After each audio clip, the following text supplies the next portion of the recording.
Buenas tardes, soy Carmona Ferreira Jessica del grupo 8CM6 y presentaré mi trabajo acerca de los factores de desarrollo y conocimiento de sí mismo. Un factor de desarrollo son todos aquellos elementos o circunstancias que favorecen o inhiben a este, ya sea en una comunidad, religión o país. Por otro lado, el desarrollo humano es el proceso por el que una sociedad mejora las condiciones de vida de sus ciudadanos a través de un incremento de los bienes con los que puede cubrir sus necesidades básicas y complementarias, y de la creación de un entorno en el que se respeten los derechos humanos de todos ellos. Existen tres factores del desarrollo humano, que son los factores biológicos, dentro del cual la herencia es la transmisión de características y estructuras físicas y nerviosas de padres e hijos a través de los genes. Pueden ser biológicas como psicológicas.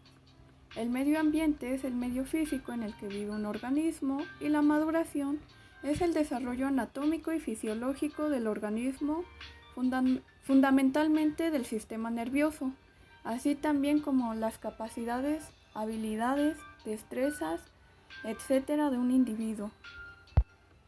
Los factores psicológicos nos permiten describir la personalidad que nosotros tengamos, por ejemplo, si somos amables, honestos, inteligentes o enojones. Dentro tenemos los cognitivos emocionales, los cuales influyen en la conducta, y una maduración psicológica que está relacionada tanto a lo físico como a lo emocional.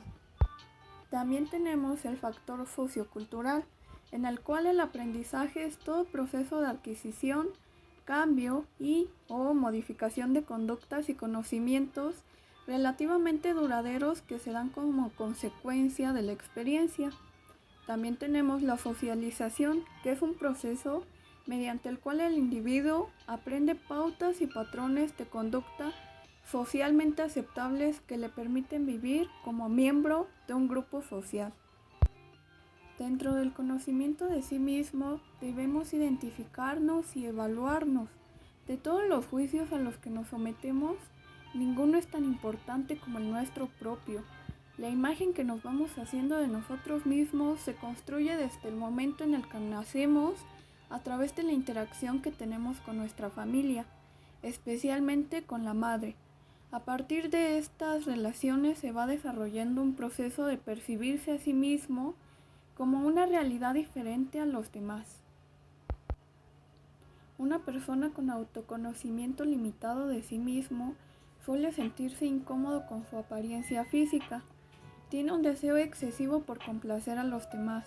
Se siente víctima de las circunstancias, tiene dificultad para expresar sus sentimientos y, por el contrario, una persona con un buen autoconcepto confía en sí mismo.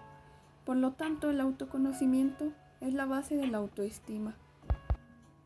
Sócrates propuso que si queremos llevarnos bien con nosotros mismos, tenemos la necesidad de hacer un análisis interior profundo. Dicho con otras palabras, hemos de realizar un ejercicio de autoanálisis para no engañarnos sobre nuestra propia persona, nuestros deseos y aspiraciones.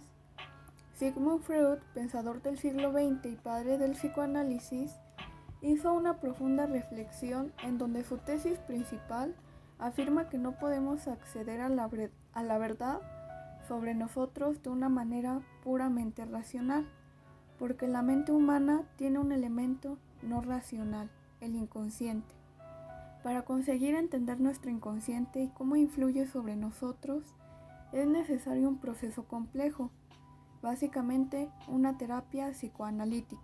Si la terapia resulta satisfactoria, el individuo podrá interpretar adecuadamente quién es en realidad y cuáles son sus auténticas motivaciones, es decir, tendrá un autoconocimiento.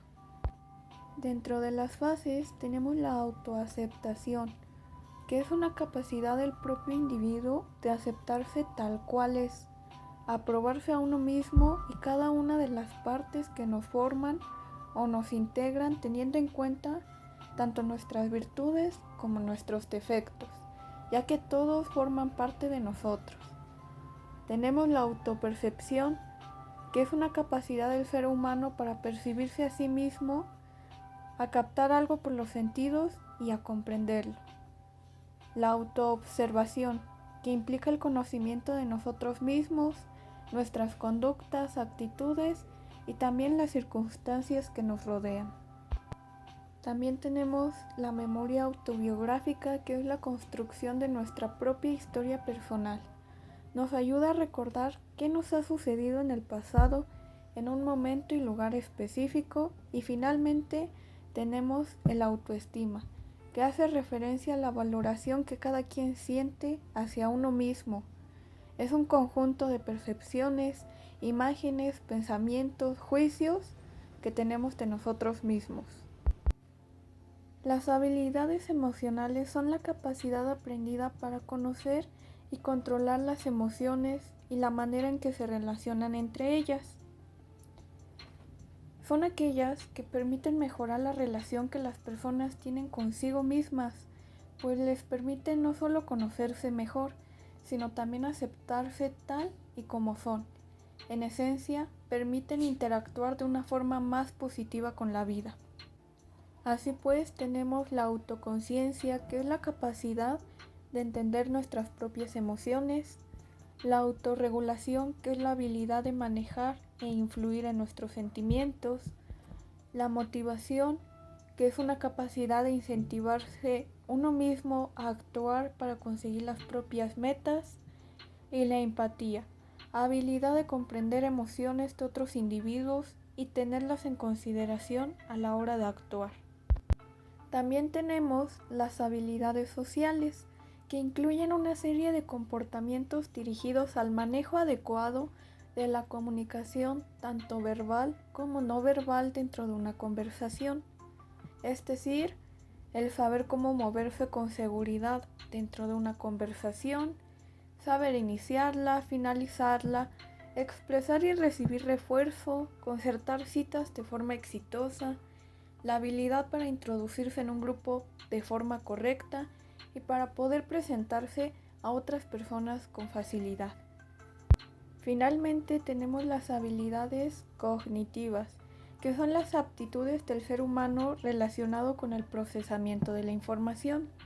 Nos permiten llevar a cabo cualquier tarea, por ello las utilizamos continuamente para aprender y recordar información, integrar la historia e identidad personal, manejar información relativa al momento en el que nos encontramos y hacia dónde nos dirigimos. Además, también posibilita mantener y distribuir la atención, reconocer distintos sonidos, procesar diferentes estímulos, realizar cálculos o representar mentalmente un objeto. Por mi parte, eso sería todo. Espero haya sido de su agrado y gracias por su atención.